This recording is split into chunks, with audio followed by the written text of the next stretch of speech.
Hello, welcome to Values, Virtues, Ethics and Morality.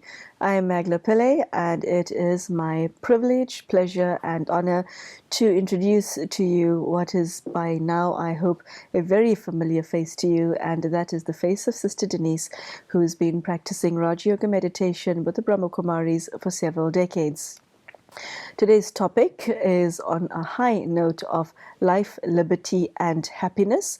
And today we hope to share aspects of spirituality with you that will cause you to take a new look at the life that you are leading. We ask that you look at your own conscience and ask yourself the simple question are you the person that you yourself would like to be? Or were you made that by external circumstances and somebody that was out of your control? Sister Denise will share with us from her vast spiritual experience, her own journey towards life, liberty, and happiness. And to that end, on behalf of yourself, I would like to welcome into our studio today our very special speaker, Sister Denise. Very, very warm welcome. Thank you, thank you. So, life, liberty, and happiness, that is a universal dream, is it not? But if we look at what humanity has become, that's not the case. There are people whose lives are anything but liberty and happiness. Could you tell us why humanity has reached the stage of the opposite of the title? Over the course of what we call the time cycle, the power of the soul has been degraded and depleted. The karma of people in a general way has become progressively more damaging to the self, against one's own better interests, and just the effect of time erodes the quality and power of the human soul individually and collectively. So this is really an aspect, an attribute of being very close to the end of the time cycle. And when you're at the end of the time cycle, then you're also at the time of a new beginning. So there's really very opposing energies affecting us globally at this time because of this point in time. Okay, so you have obviously steeped yourself in spirituality for decades. How have you achieved liberty, freedom? What does freedom mean to you? How do you define it? Well, and the reason I ask is because, some people live in physical jails, but other people live in mental jails. Some people live in the jail of their own feelings. How have you achieved liberty yourself? Well, in many people's minds, many philosophers, they think a lot about liberty and freedom. So freedom to be, freedom to think, freedom to act, a soul really is uncomfortable being not allowed to be or do something that the heart says, this is my right. And as an individual, I've always been very, very drawn to freedom, the idea of freedom, the ideal of freedom. And so I spend a lot of time ensuring that I have the freedom to do what I want, say what I want, think what I want, be where I want to be, how I want to be, if I want to be, and not if not. So that's just me. That's always been like that. And then as I started to learn the different aspects of spiritual study, I began to realize that freedom for example, in India, the goal of life, a spiritual goal of life, is freedom that's given the name mukti. And there are two concepts in this. One is mukti, which is freedom. That means your freedom from being trapped in the body, on the earth, in the wheel of karma, and you are in nirvana, and the idea is you go there and you don't come back. So that is the main, one of the key goals of a Hindu practice. But there's another idea which is called Jivan Mukti. That means to say you are in life, you're on the earth, you're in the middle of society, and you're free. And I found that very attractive, that to be in the midst of everything, not denying life on earth, not denying relationships, being in the body, all of these things, and yet being free. You know, to me, that's very interesting. And in order to be free like that, you have to have a very good understanding of the laws of karma, because when you go against them, well, you get trapped, you come in bondage. So the opposite of Jivan Mukti, a life of freedom, is Jivan Band, which is a life of bondage. And this is where most people are, is in a life of bondage. And that bondage is really the bondage of karma. So I became very interested in learning as much as I could about karma so that I could experiment with it and actually create a life of freedom so that I can really, you know, spread my wings and fly and really enjoy being who I am, and also to be free to do the most worthwhile, the most interesting, the most rewarding activities and be with the most interesting people. To me, that's a very interesting possibility, and it's all to do with having freedom in life. Sister Denise, what I could not help but notice is you speak of freedom and you specifically mention attachments. As human beings, we love our traps. Yeah? We love being stuck on this one and hooked into that one. And we nowadays we love our PlayStations and we love our Xboxes and we love our televisions, and these sweet traps, I'm still not sure whether we choose them or they choose us, okay? But we love our traps, as it were, and yet we still love liberty. Are you saying that you've got to give up one in order to achieve the other, or how does one do it? I think it's a love-hate relationship. Is it? Because I've yet to meet somebody who will voluntarily give up that something that they would attach to. I once heard someone say that attachments cannot be conquered; they can merely be replaced with another object of one's affection, as it were. Well, that's ineffective, isn't it? You can't get free like that. You're just going from the frying pan into the fire, which a lot of people do. But I think that if you want to be free, then you have to think about what is the price. And it's a very, very high price. But then when you have something really valuable that you want, then it's very expensive. So you have to be willing to pay the price. And I feel that these attachments that you were speaking about are really love-hate relationships. You love in the sense that you're bound to it, you can't live without it, you're addicted to it, but you hate it because it diminishes who you are, it betrays you, it sabotages your being, and it lessens the quality of your life. So you don't really love it, you're just in bondage to it. So then, if you want to be free, you have to really think, you know, what is freedom? And I think you also have to taste it, because once you've tasted real freedom, it verifies that, yeah, this is what I want.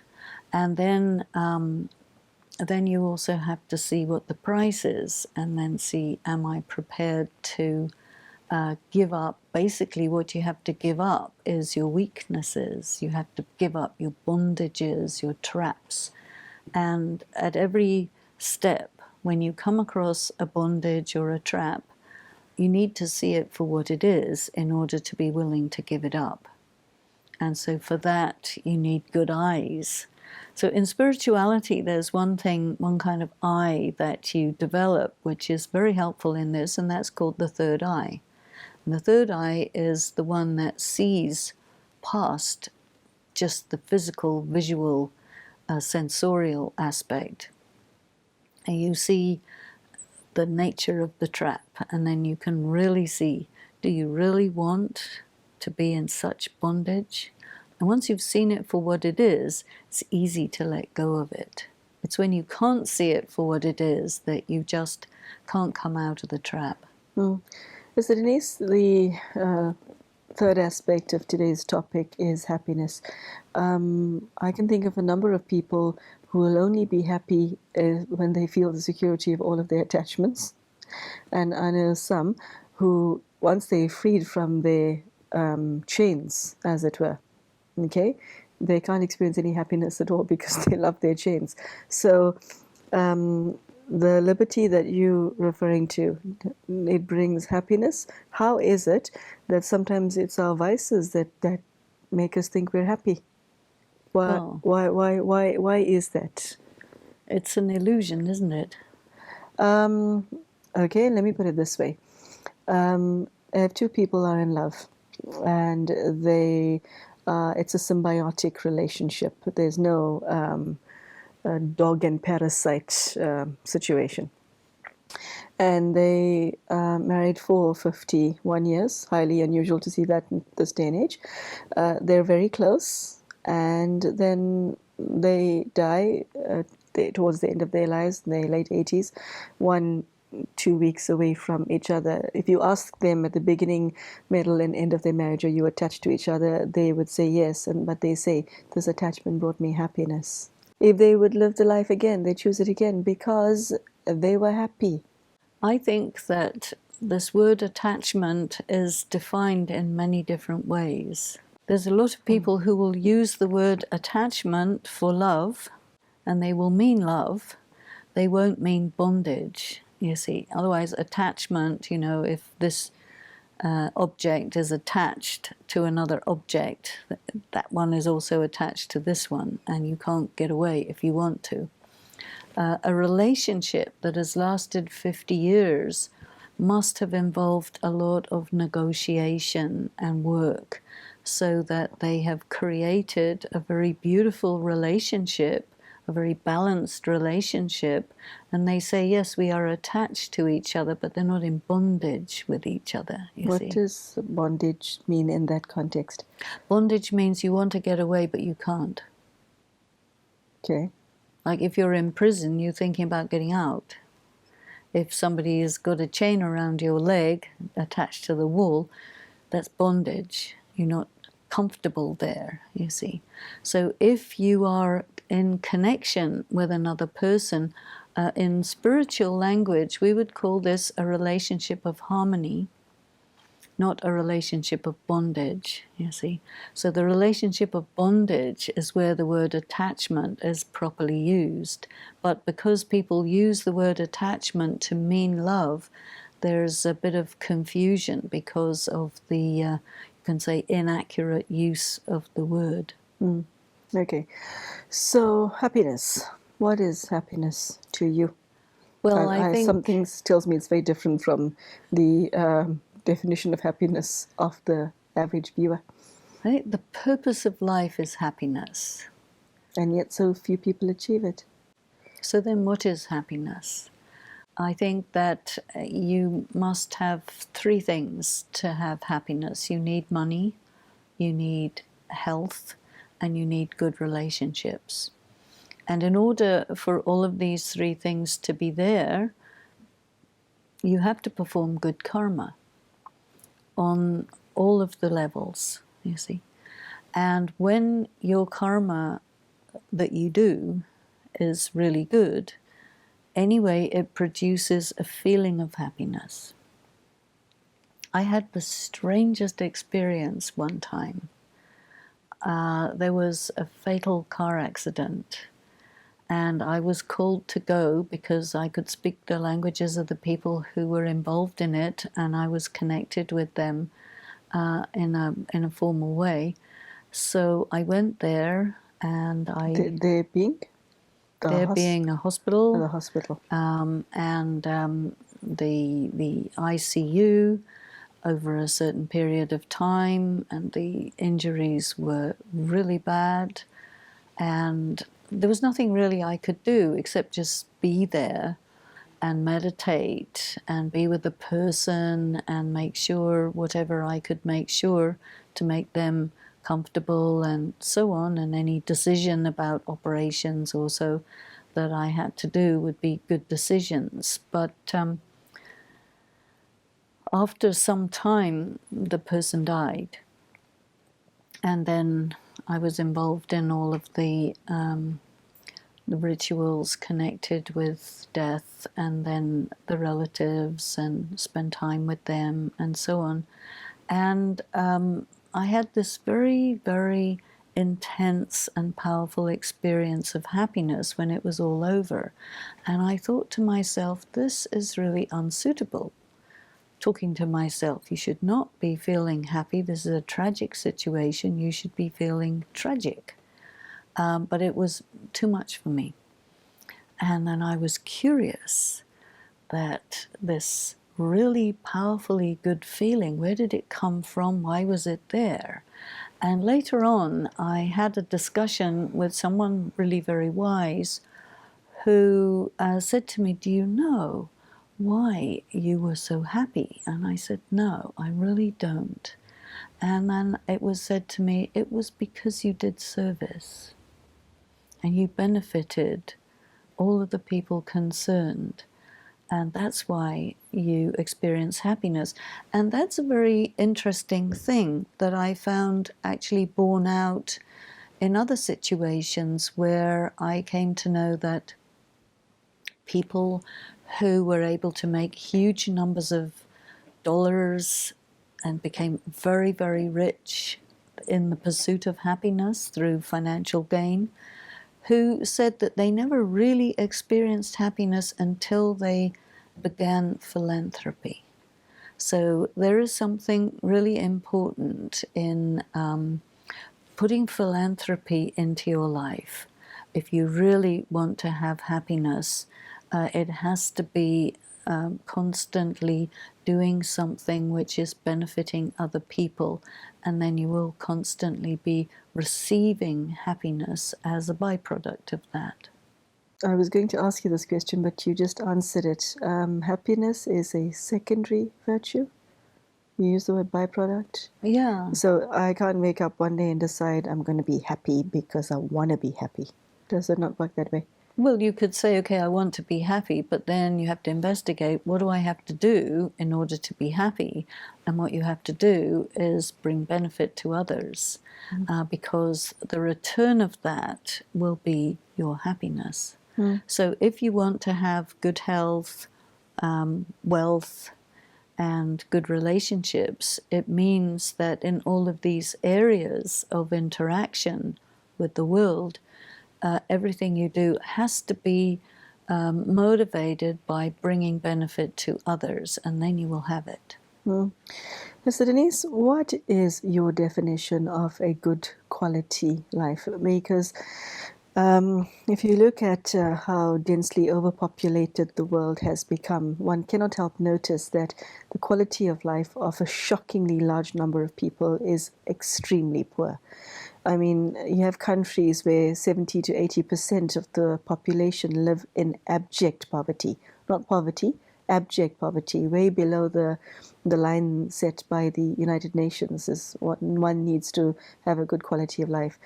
And so I can't help but wonder, these people are alive, but their life has got not much by way of quality attached to it. And yet, on the other end of the spectrum, you have people who have an abundance of everything, and yet they don't seem to be very happy either. The exceptionally wealthy does not mean they're exceptionally happy. Okay, so how would you define somebody who's got a good quality of life? What are the ingredients for that?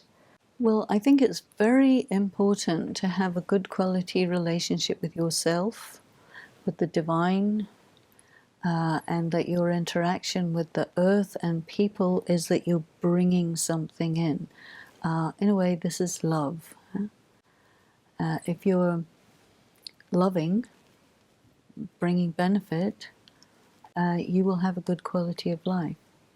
I think it's quite a simple recipe, but in order to be loving, in order to convey something to another, you have to be connected with the source, because in and of yourself you don't have what you need. So you need to be connected with God or the Supreme Being so that you can draw that into yourself and then let it pass through so that it's benefiting others. If you just keep it for yourself, it won't work.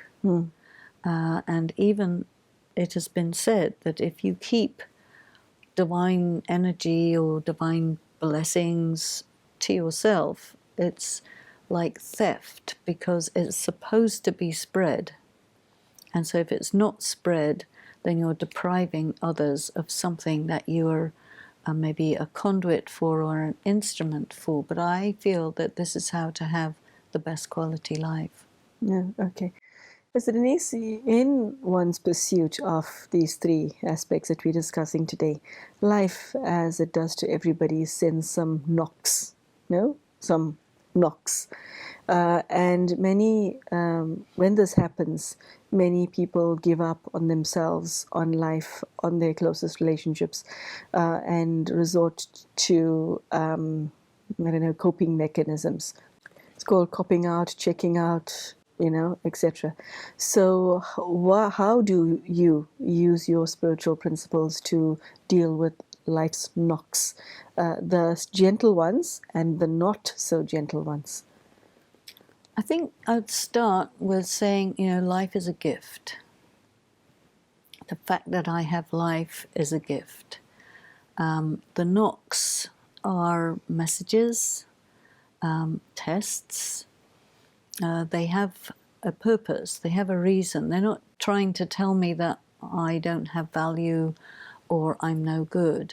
But I think that you have to learn that. It doesn't come automatically, because the way people interpret these things, if something bad happens to me, then it means I'm nothing, or I thought I was something, but in reality I'm not, or I don't know what this is all about. It's too confusing. I'm just going to give up. I think you have to really be exposed to teachings that may be different from your sort of reaction, which is a kind of very, in a way, infantile mentality. The very young person always considers that something bad is going on, it's my fault.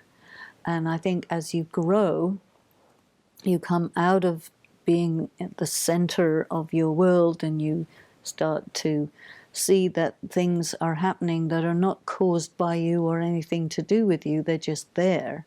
And this development of a person, the maturing of a person, sometimes stops. And this is what childhood trauma will do. Then if you want to recover from childhood trauma, it means you have to go back to that developmental stage, maybe at a later period of life, and grow yourself up again. And that is a lot of work, but that's what you have to do. Yeah, and how do you know you're worth that journey? Because you kind of, that is the very definition of reinventing yourself, to regrow up. And you can start doing this at 50. How do you do, adults, a lifetime's worth of work in such a time? I think that it's very, very helpful if you have a good support system around you for that, you see, because if you're trying to do this on your own, the power of self-sabotage is huge, the power of doubt in the self is huge. So I think that's very important. bringing the presence of God into your life is very good positive reinforcement, you know, because if you can feel that, you know, really valuable, sacred being cares about you, then you need to care about yourself. If nobody cares about you, then you don't need to care about yourself. How does God make you free? Many ways. Definitely. Okay, not necessarily you specifically, but how does God make one or give one the feeling of liberty? Well, freedom is freedom from certain bondages and freedom to be who you really are. So I think that God, the teacher, provides you with enough information to make you start to take responsibility for yourself, for your happiness, make your life worthwhile, and pull yourself out of your traps. You know, I think God will provide you with tools and strength and support and many things, which all of which result in a person having all the possibilities to claim their freedom, but they just have to take that one step and do it. Can one just become happy just by being with God? Because I understand one of his titles are the Ocean of Happiness, or is it in that context also secondary virtue? You do something for God, to God, with God, and he gives you something back. Is that a transaction as well? Or is it just being with him that makes one happy? Well, the ocean of happiness means exactly what? In the Hindi language, the word happiness, sukh, doesn't mean an emotion.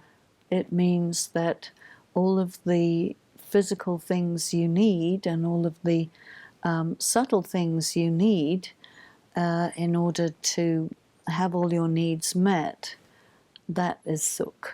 You know, so God will provide you with your physical and subtle needs, and then you won't have dukh, which is the sorrow, there's deprivation. So, I mean, there's a translation issue here. In English, happiness is a kind of nice feeling, whereas in Hindi, it's not. It's that the necessary things are in place. That is sukh. You see, so there's a cultural issue here. Ideas and words really don't translate that easily from one language to another. And then when it comes to concepts, there can be a lot of confusion too. Okay. So Denise, unfortunately, we're now at the end of today's episode, so I wish to thank you. If your own pursuit is one of life, liberty, and happiness, we wish you luck on your journey. And as Sister Denise has shared throughout this show and all other episodes, it's about tapping your own spiritual resources that brings you these virtues and values. It doesn't come to you by accident. It does involve some level of introspection and work on your part. But one of the most beautiful things that she said today is know that you are worth it, and God thinks so as well. And obviously she had shared that one needs the assistance of the divine to reach this stage of life, liberty, and happiness. On that note, Sister Denise, thank you so much for joining us today. It was really great having you, and thank you at home, and we hope to see you again soon. Take care. Goodbye.